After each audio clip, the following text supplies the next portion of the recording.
حضرات، عقیدہ علم غیب کتاب و سنت کی روشنی میں بیان کیا جائے گا۔ قرآن کریم میں اللہ تبارک و تعالی نے اس عقیدے کو بڑے ہی صاف اور واضح الفاظ میں بیان فرمایا ہے۔ فرمایا قُل لا اقول لکم عندی خزائن اللہ ولا اعلم الغیب۔ محمد رسول اللہ صلی اللہ علیہ وسلم سے کہلوایا جا رہا ہے کہ آپ کہہ دیجئے کہ میں غیب نہیں جانتا اور نہ ہی میرے پاس خزانے ہیں۔ غیب اللہ تبارک و تعالیٰ کی صفت ہے۔ غیب کا معنی ہے پوشیدہ، مخفی چیز کو جاننا، اور یہ صرف اللہ تبارک و تعالیٰ ہی جان سکتے ہیں، کیونکہ وہ اس چیز کے خالق ہیں، مالک ہیں۔ مخلوق میں سے کسی دوسرے کو اس چیز کا علم نہیں کہ کون سی چیز کہاں کس حالت میں ہے۔ جب تک انسان کا عقیدہ صحیح نہ ہو تب تک انسان کا کوئی عمل اللہ کی بارگاہ میں قبول منظور نہیں ہوگا۔ عقیدے کا صحیح ہونا لازمی اور ضروری ہے۔ اگر انسان یہ عقیدہ مخلوق کے متعلق رکھے گا تو یہ شرک ہوگا، چونکہ یہ اللہ کی خاص صفت ہے۔ اللہ کی خاص صفت کسی مخلوق میں سمجھنا، اسی کا نام شرک ہے، اور وہ صفت سمجھنے والا مشرک کہلاتا ہے۔ تو اللہ کا قانون ہے کہ ان اللہ لا یغفر ان یشرک بہ ویغفر ما دون ذلک لمن یشاء۔ اللہ کا قانون ہے کہ اس نے شرک کو قطعاً معاف نہیں کرنا اگر مشرک شرک پر مر جائے تو۔ ہاں، زندگی میں مشرک اپنے شرک سے توبہ کر لے تو پھر اللہ اسے معاف فرما دے گا۔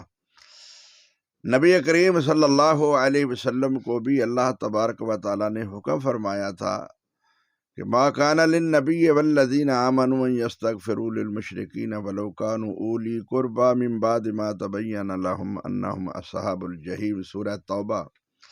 نبی اور مومنوں کے لیے لائق نہیں کہ وہ کسی مشرک کے لیے دعائے مغفرت کریں، اگرچہ ان کے قریبی ہوں مرنے والے۔ مثلا کسی کا باپ ہے، جیسے ابراہیم علیہ السلام کے باپ تھے۔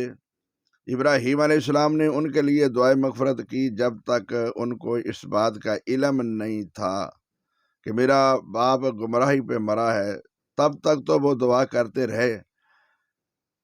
تو جب تک انسان کو علم نہ ہو تب تک تو بات ہو سکتی ہے کہ انہیں اس بات کا علم نہیں۔ جب علم ہو، علم ہونے کے بعد اسے دعا کرنے کا کوئی حق نہیں۔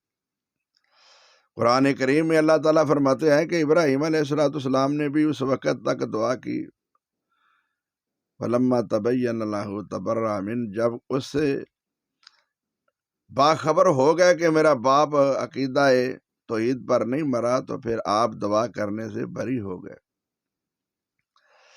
نبی کریم صلی اللہ علیہ وسلم نے بھی پھر اس کے بعد کسی کے لیے دعائے مغفرت نہیں کی۔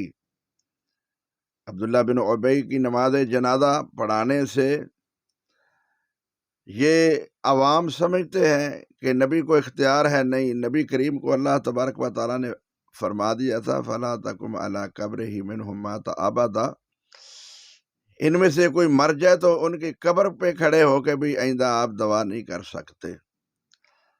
آج ہمارے معاشرے میں لوگوں کو علم ہوتا ہے کہ ہمارا باپ، ہماری والدہ، ہمارا عزیز و اقارب یہ شرک کرنے والا تھا، اللہ کے سوا غیر اللہ کی پوجا کرنے والا تھا، غیر اللہ کی نظریں دینے والا تھا، غیر اللہ کے نام پر چڑھاوے چڑھانے والا تھا، غیر اللہ کو مدد میں پکارنے والا تھا۔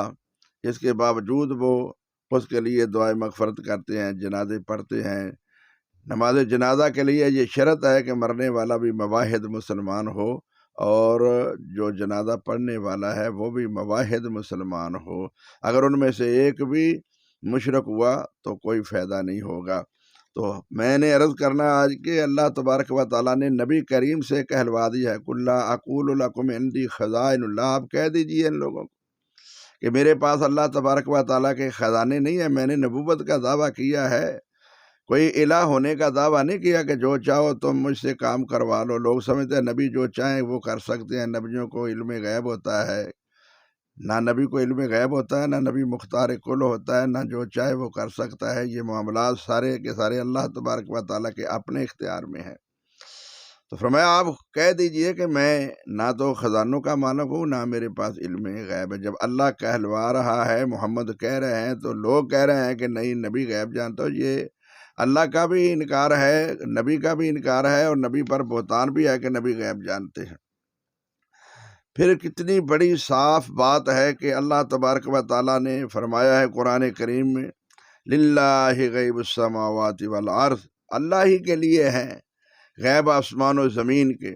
جب اللہ کے لیے ہیں غیب آسمان و زمین کے، تو پھر سمجھنا چاہیے کہ اور کسی کے لیے نہیں ہے۔ تو قُل لا یعلم من فی السماوات والارض الغیب الا اللہ، اللہ کا قرآن بول بول کر کہہ رہا ہے کہ آپ کہہ دیجئے کہ نہیں جانتا کوئی بھی جو آسمان و زمین میں ہے غیب کو، مگر صرف ایک اللہ ہی جانتا ہے۔ تو اللہ نے قرآن میں یہ اتنی بات واضح بیان فرما دی ہے، وَعِندَهُ مَفَاتِحُ الْغَیْبِ لَا يَعْلَمُهَا إِلَّا هُوَ، اس اللہ ہی کے پاس ہیں غیب کی چابیاں۔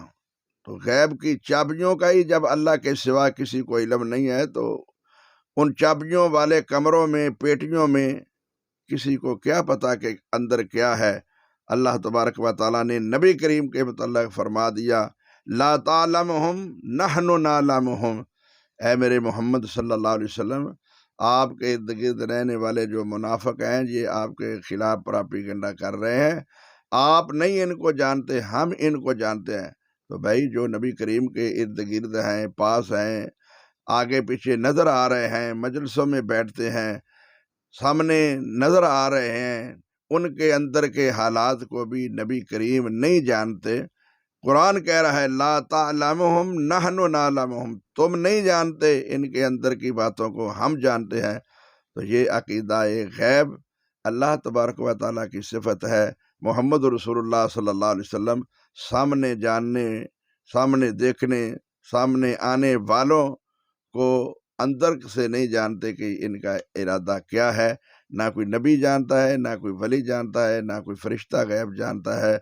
فرشتوں نے کہا تھا نا کہ آدم علیہ السلام کو پیدا کیوں کر رہا ہے، کیا ضرورت ہے، ہم آپ کی تسبیحیں بیان کرنے والے کافی ہیں۔ تو اللہ تبارک و تعالیٰ نے فرمایا تھا کہ جو میں جانتا ہوں تم نہیں جانتے، تو فرشتے بھی علم غیب نہیں جانتے۔